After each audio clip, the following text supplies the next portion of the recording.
आधा घंटा लगा मेरे 2 PSOs को सस्पेंड करने के लिए। उनका नाम हमीद और बशारत है। उन लोगों को ये सस्पेंड नहीं कर रहे जिनने यहाँ पे जम्मू कश्मीर में दहशत फैलाई है। वो पुलिस वाला SHO वहाँ का जहाँ मैं कल गई, जिनने वहाँ पे दहशत फैलाई है, जो नौजवानों से पैसा लेते हैं, एक्सटॉर्ट करते हैं, उनके against no action. The army man who killed that truck driver in Sopore, no action taken against him. तो ये बहुत अफसोस की बात है कि जो यहाँ सरकार है, वो NC गवर्नमेंट हो या LG एडमिनिस्ट्रेशन हो या दिल्ली में बैठी मरकजी सरकार हो, इनकी प्रायोरिटीज ही नहीं है कि ये जम्मू कश्मीर को खुशहाल बनाए, सेफ बनाए। देखिए, वो मेरे से बहुत बड़े हैं, बुजुर्ग हैं, लेकिन शायद वो भूल रहे हैं कि उनके अपने बेटे कल जब मैं कठुआ गई सुबह के 6 बजे, मैं फरार हुई चोर की तरह। रात में मैं निकली, प्लीज डोंट मेक नॉइज, मैं रात को निकली चोर की तरह श्रीनगर से। उनके बेटे को, जो आज की डेट में यहाँ के चीफ मिनिस्टर हैं, हमारे चीफ मिनिस्टर हैं, उनको कल कठुआ पहुंचना चाहिए था। उनके बदले हम गए।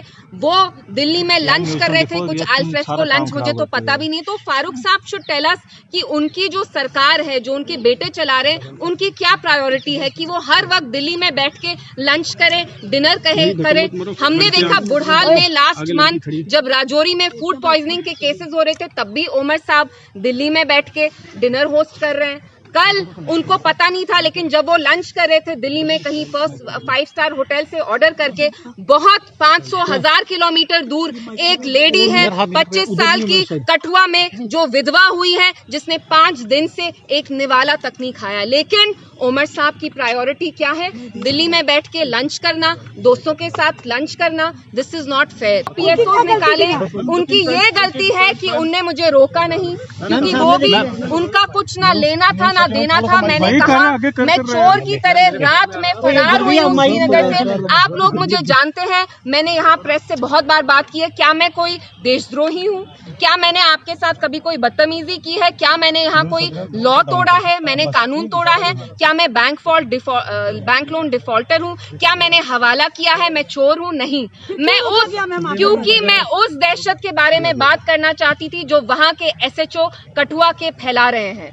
वो वहाँ छोटे छोटे लड़कों को उठाते हैं और उनसे पैसे लेते हैं, और इन लड़कों को टॉर्चर किया जाता है। मुझे बताया गया कि मखनदीन साहब को जब रिलीज किया, 4 किलोमीटर वो पुलिस की गाड़ी में थे, निकाला उन्हें, 4 किलोमीटर पैदल चलाया टॉर्चर करके, और जब उनने पानी मांगा, पानी का उनको एक घूंट तक नहीं दिया। कश्मीर, यहाँ की आवाम, यहाँ के लोग, वो मेरी प्रायोरिटी है। दिल्ली में क्या होता है दैट डज नॉट कंसर्न। एक बात बताइए, ओमर साहब के सब्जेक्ट्स जो हैं वो जम्मू कश्मीर की आवाम है। मैं कहती हूँ चलिए वो लंच अगर आप छोड़ के यहाँ आके अपना कंधा देते उस लेडी को, मखनदीन की बीवी को, जिसकी 2 छोटी छोटी बच्चियां हैं, तो आपका क्या जाता? अमित शाह साहब से तो आप इतना मिले। पिछले 2 महीने में NC की सरकार क्या कर रही है? दिल्ली जाके शॉल देते हैं, they are on a shawl free. लेकिन आपके जो अपने लोग हैं उनके लिए आप बात नहीं कर रहे। There is no sense of safety.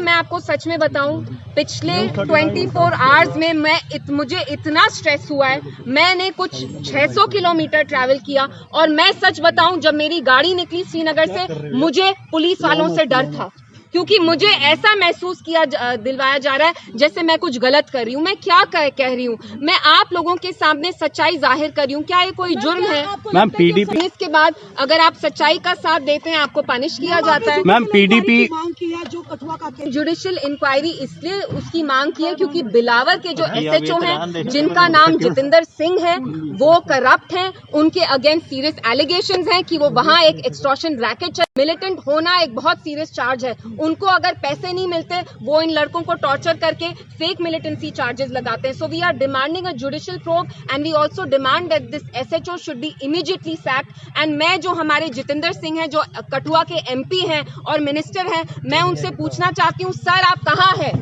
आपके जो लोग हैं, जिनने आपको इतने बड़े पैमाने से पार्लियामेंट, एक बच्ची है हमारी जो विधवा हो गई रातों रात, उसके हस्बैंड की गलती भी नहीं थी, उसका खावंद इतना शरीफ था कि अपनी जान देने से पहले उसने कुरान पाक पकड़ के अपनी जान ली। मैम, पहले एनसी को भी हाउस अरेस्ट में रखते थे, आज उसी एनसी को गवर्नमेंट ने फुल खुली छूट दी है।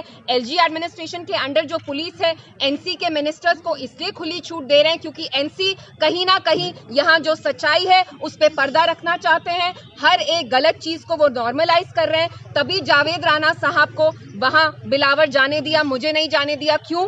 क्योंकि जब जावेद राणा साहब वहां से निकले, उनने अपनी जबान नहीं खोली, उनने अपना मुंह नहीं खोला, उनने मीडिया को ये नहीं बताया कि बिलावर में जो लोग हैं वो दहशत में रह रहे हैं और ये दहशत कोई मिलिटेंट नहीं, वहां के एसएचओ जितेंद्र सिंह कर रहे हैं।